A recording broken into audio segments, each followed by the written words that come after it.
السلام علیکم ورحمۃ اللہ وبرکاتہ۔ ان الحمد للہ نحمدہ ونصلی علی رسولہ الکریم، اما بعد فاعوذ باللہ السمیع العلیم من الشیطان الرجیم۔ اللہ تبارک و تعالی انسان کے ساتھ جتنا مخلص ہے، ماں باپ بھی اتنے مخلص نہیں ہو سکتے۔ اللہ جتنا کرم انسان کے ساتھ کرتا ہے، کائنات میں کوئی دوسرا نہیں کر سکتا۔ اللہ کی جتنی عطا انسان پر ہے، کسی اور کی نہیں ہو سکتی۔ اللہ کا جتنا فضل انسان پر ہے، کوئی چاہ کر بھی اتنا نہیں کر سکتا۔ جب یہ بات طے ہے، جب ہم یہ بات مانتے ہیں اور سمجھتے ہیں اور جانتے ہیں کہ اللہ سے بڑی ذات کوئی نہیں، اللہ سے بڑا کرنے والا کوئی نہیں، اللہ سے زیادہ کوئی مدد نہیں کر سکتا، اللہ سے زیادہ خیر خواہ کوئی نہیں ہے، تو وہ مالک انسان کو یہ بات اپنے پیغام میں جو اس نے رسول اللہ صلی اللہ علیہ وسلم پر قرآن مجید کی شکل میں نازل کیا ہے، اس میں وہ یہ بات کہتا ہے کہ تم میرے علاوہ کسی اور کو نہیں پکارو، تم صرف میری ہی بات کرو، مجھ سے کہو، میرے سامنے آ کے دستے سوال پھیلاؤ، اور پھر میں تمہاری بات مانوں گا، پوری کر دوں گا۔ اب اس کے لیے کچھ چیزیں ہیں۔ اب مسکنسیپشن یہ ہے، اب تصور انسان کا یہ بن جاتا ہے بعض اوقات کہ یار پتہ نہیں اللہ میری سنے گا یا نہیں، وہ فلاں بندہ بڑا نیک ہے، وہ فلاں بڑا مستجاب الدعوت ہے، وہ فلاں بڑی عمدہ ہستی ہے، وہ فلاں بڑا کمال کا آدمی ہے، تو میں اس کے پاس جاتا ہوں، یا فلاں کسی کا میں ریفرنس یوز کر لوں، تو یہ چیز اللہ تبارک و تعالیٰ کو ناگوار گزرتی ہے، اس لیے کہ تم مخلوق کو واسطہ بناؤ۔ ہاں، اگر آپ واقعی سمجھیں ایک بندہ زندہ ہے اور وہ آپ کے لیے خلوص سے دعا کرے گا، کیوں میں اس لیے یہ بات کر رہا ہوں کہ جو درد آپ کو ہے، جو مصیبت آپ کو ہے، جو پریشانی جس میں مبتلا آپ ہیں، وہ کوئی اور سمجھ نہیں سکتا، کیونکہ میرا درد میں سمجھ سکتا ہوں، آپ کا درد آپ سمجھ سکتے ہیں۔ تو اللہ تبارک و تعالیٰ نے اپنے جو انبیاء بھیجے، ان انبیاء کی دعاؤں کا جو اللہ نے قرآن کریم میں ذکر کی ہیں، اگر ہم مطالعہ کریں، ہم قرآن کریم کو پڑھیں، سمجھیں، سیکھیں، تو وہ ان دعاؤں کے اندر اللہ کے جو بندے، اللہ کے جو انبیاء اور کائنات کی سب سے عمدہ ہستیاں جو تھیں، وہ اللہ سے کیا کہہ رہی ہیں۔ آدم علیہ السلام میں ایک غلطی ہوتی ہے تو اللہ سے کہتے ہیں ربنا ظلمنا انفسنا وان لم تغفر لنا وترحمنا لنکونن من الخاسرین۔ ریفرنس کوئی نہیں ہے، واسطہ کوئی نہیں، اللہ سے کہتے ہیں اے میرے رب، میں نے اپنی جان پہ ظلم کیا ہے، ہم دونوں نے یہ غلطی کر لی ہے۔ وَإِن لَمْ تَغْفِرْ لَنَا، اگر تو معاف نہیں کرے گا، اگر تو بخشے گا نہیں، وَتَرْحَمْنَا، اگر تو رحم نہیں کرے گا، تو خسارہ ہمارا ہے، تیرا تو کچھ بھی نہیں ہونا، نقصان تو ہمارا ہو جانا ہے۔ تو اللہ تبارک و تعالیٰ ان کی توبہ قبول کرتا ہے۔ اسی طرح جب نوح علیہ السلام کی بات آتی ہے تو اللہ تبارک و تعالیٰ نوح علیہ السلام کی اس بات کا ذکر قرآن کریم میں کرتا ہے، وہ اللہ سے کہتے ہیں رب انی مغلوب فانتصر، اللہ میں مغلوب ہو چکا ہوں، تو میری مدد کر۔ تو اللہ تبارک و تعالیٰ کس طرح مدد کرتا ہے کہ اللہ تبارک و تعالیٰ کائنات کے ہر کافر کو پوری زمین سے ملیا پیٹ کر دیتا ہے۔ یہ کب ہوتا ہے؟ جب اللہ کے ساتھ بڑا تعلق خاص ہو، جب اللہ کے علاوہ کسی اور کی طرف کبھی توجہ گئی ہی نہ ہو، جب اللہ کو حقیقی خیرخواہ سمجھا ہو، جب اللہ ہی کے آستانے پہ جھکا اور مشکل کشا اسے ہی جانا ہو، تو پھر یہ ہوتا ہے انسان کی زندگی میں کہ انسان اللہ سے کہتا ہے کہ ربا تو نے کرنا ہے، تو رب کر دیتا ہے۔ اس کے لیے ڈھونڈنا نہیں پڑتا، جانا نہیں پڑتا، کہنا نہیں پڑتا کسی سے کہ یار میری مصیبت ہے تو میری مدد کر دے۔ اللہ سے کہنا ہوتا ہے ربا میں مجبور ہو گیا ہوں، اب تو میری مدد کر دے۔ اسی طرح جب ہم حضرت ایوب علیہ السلام کی زندگی کو قرآن کریم میں دیکھتے ہیں تو ان کی دعا اللہ نے ذکر کی ہے، وہ اللہ سے کہتے ہیں انی مسنی الضر وانت ارحم الراحمین، مجھے بڑی تکلیف پہنچی ہے اور تو اس تکلیف سے پاک ہے، مجھے پاک کر دے، مجھے صاف کر دے۔ اور دوسری جگہ وہ اللہ سے یہ بات کہتے ہیں رب انی مسنی الشیطان بنصب وعذاب، مجھے شیطان نے چھو کے مجھے بڑا مصیبت میں مبتلا کر دیا،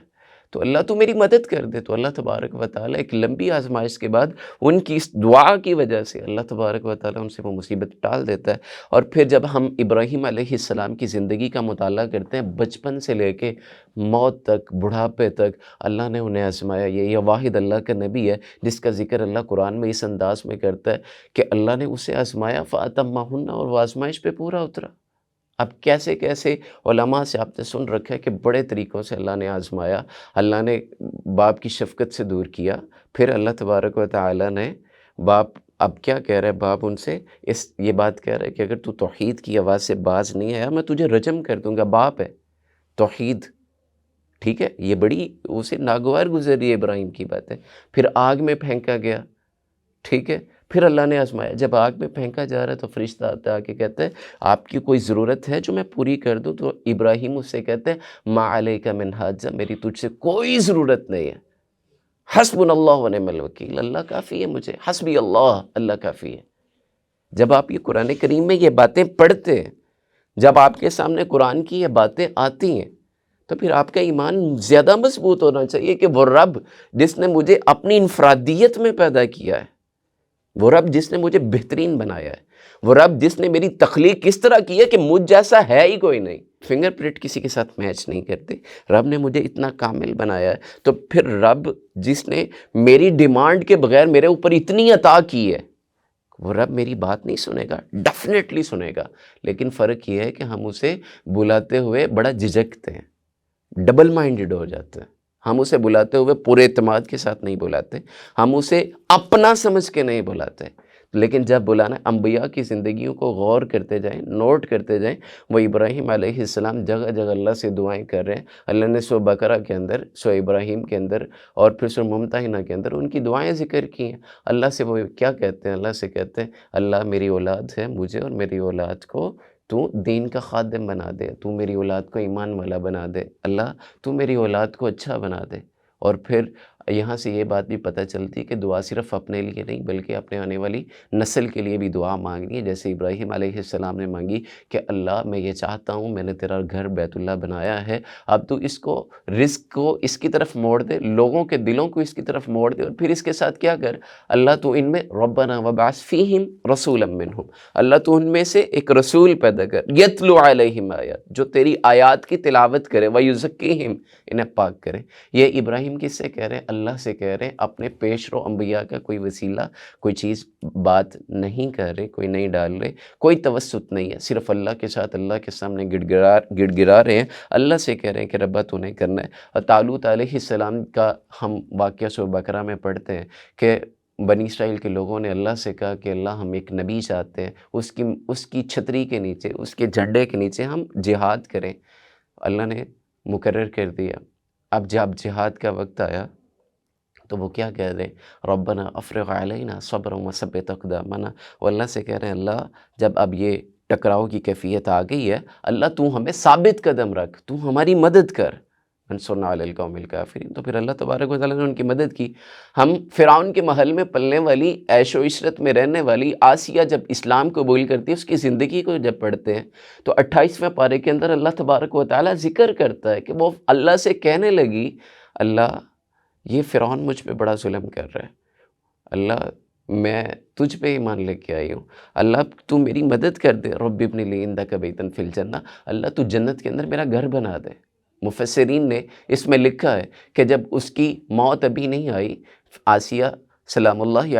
علیہا کی موت ابھی نہیں آئی، اللہ تبارک و تعالیٰ نے کیا کیا؟ اللہ نے آنکھوں کے آگے سے پردوں کو ہٹا دیا اور جنت کے اندر اس کے محل کی زیارت کروا دی۔ اب یہ دیکھیں کچھ چھوٹا ہی نام تو نہیں ہے نا، پکارا اللہ کو ہے، کہا اللہ سے ہے، کس کے بعد؟ جب آپ کمیٹڈ ہو گئے کہ رب میرا رب ہے، رب میرا ہے، جب آپ ملکیت والی فیلنگ لے آتے ہیں نا، رب تو میرا ہے یار، خالق تو میرا ہے، مالک میرا ہے، پھر اللہ آپ کی بڑی مدد کرتا ہے، پھر اللہ آپ کو وہاں سے نکالتا ہے جہاں تصور بھی نہیں کیا ہوتا، اللہ آپ کو وہاں سے دیتا ہے جو سوچ میں بھی نہیں ہوتا۔ تو کس کو بلانا ہے؟ صرف اللہ کو، اللہ کے علاوہ کسی اور کے سامنے دست سوال نہیں رکھنا، یہ پیشانی اللہ کے علاوہ کسی اور کے سامنے نہیں جھکانی۔ پھر جب ہم سلیمان علیہ السلام کی دعاؤں پہ غور کرتے ہیں تو وہ اللہ کا جلیل القدر نبی ہے، اللہ نے بڑی بادشاہت دی ہے، تو وہ اللہ سے کیا کہتا ہے؟ رب اغفر لی وہب لی ملک لا ینبغی لأحد من بعدی، اللہ میں تجھ سے دعا کرتا ہوں تو سب سے پہلے مجھے بخش دے، وہب لی، اللہ تم میری جو عبادات ہیں، نیکیاں ہیں، اسپرٹ ہے، قبول کر لے، جو میں نے کوشش کی اللہ تو قبول کر لے، وَمُلْكَ لَا يَنبَغِي لِأَحَدٍ مِّن بَعْدِي، اللہ تو بادشاہت ایسی مجھے عطا کر دے جو میرے بعد کسی اور کی نہ ہو۔ تو سلیمان علیہ السلام کو جو بادشاہت دی قیامت تک دوبارہ کسی کو نہیں ملے گی۔ اب یہ دیکھیے، یہ نوٹ کیجیے، یہ غور کریں، قرآن پڑھیں، قرآن آپ کی آنکھیں کھولتا ہے، عقل روشن کر دیتا ہے، قرآن کیا کہتا ہے؟ اللہ سے مانگے اللہ آپ کو عطا کرتا ہے۔ اور پھر جب ملکہ سبا کے واقعے پہ غور کرتے ہیں تو جب اسے توحید کی پہچان ہوتی ہے، جب اسے یہ پتہ چلتا ہے کہ وہ سورج کے سامنے ہمیں جھکی ہوئی تھی، اس کی اور اس کی قوم سورج کی عبادت ہمیں کیے جا رہی تھی، اس نے کیا کیا؟ وہ اللہ کی بارگاہ میں آئی، آ کے کہتی ہے رب انی ظلمت نفسی، اللہ میں نے اپنی جان پہ بڑا ظلم کیا ہے، وَأَسْلَمْتُ مع سلیمان، میں سلیمان علیہ السلام کے ایمان کے ساتھ ایمان قبول کرتی ہوں، میں ان کی بات پہ لبیک کہتی ہوں، میں ایمان قبول۔ پہلی بات کیا ہے؟ رب انی ظلمت نفسی، میں نے اپنی جان پہ ظلم کیا ہے، میں نے اپنے اوپر ظلم کیا ہے۔ اور یہاں یہ بات سمجھ آتی ہے جب اللہ کو پکارنا ہے، اللہ سے مانگنا ہے، اللہ سے کہنا ہے، تو پھر اس کے ساتھ یہ کہنا پڑے گا، اعتراف کرنا پڑے گا کہ بھائی میں بڑا گناہ گار ہوں، بھائی میں نے بڑی غلطیاں کی ہیں، حضرت صاحب میں تو سیاہ کار بندہ کوئی نہیں ہے، حضرت صاحب میں نے بڑی ٹھوکریں کھائی ہیں، حضرت صاحب اللہ سے کہنا ہے اللہ بڑا سیاہ کار ہوں، اللہ تو کرے گا، اللہ تو نہیں کرنا، اللہ کر دے گا۔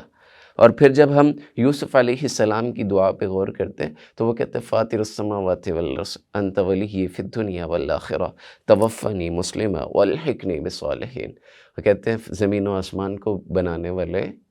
اللہ، میں جب میری موت آئے تو پھر مجھے مومنوں کے ساتھ ملا دیں، صلحاء کے ساتھ ملا دیں۔ یہ صرف اپنی دنیا نہ مانگے اللہ سے، یہ دنیا ختم ہو جانی ہے، اللہ سے اپنی آخرت بھی مانگے، اپنی اولاد کی دین پر سلامتی بھی مانگے، اپنے ایمان کی سلامتی موت تک مانگے کہ آپ کا موت آئے تو ایمان کی حالت میں آئے۔ اور پھر جب ہم یونس علیہ السلام کی دعا پہ غور کرتے تو وہ بھی یہی بات کہتے ہیں لا الہ الا انت سبحانک انی کنت من الظالمین، میں ظلم کر چکا ہوں، تیری بات نہیں آئی تھی، تیرا حکم نہیں آیا تھا، میں نے بستی چھوڑ دی ہے، اب مچھلی کے پیٹ میں ہوں، اللہ یہ اندھیرے یہاں سے نجات تیرے علاوہ کوئی نہیں دے گا۔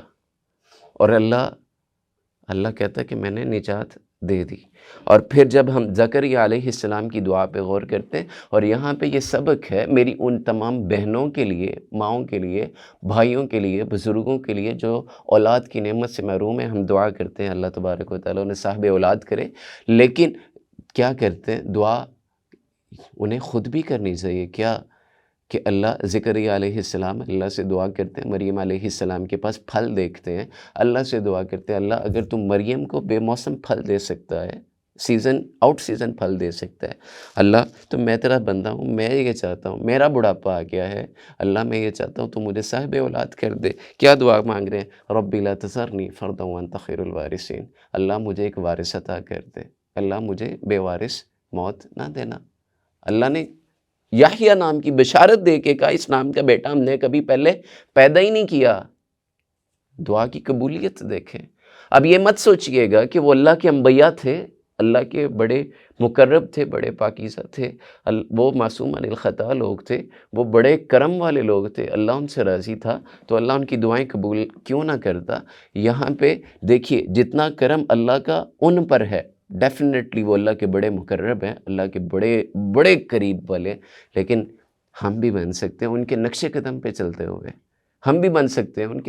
ان کے اس میپ پہ چلتے ہوئے جو رسول اللہ صلی اللہ علیہ وسلم نے ہمیں بتایا ہے۔ کیوں؟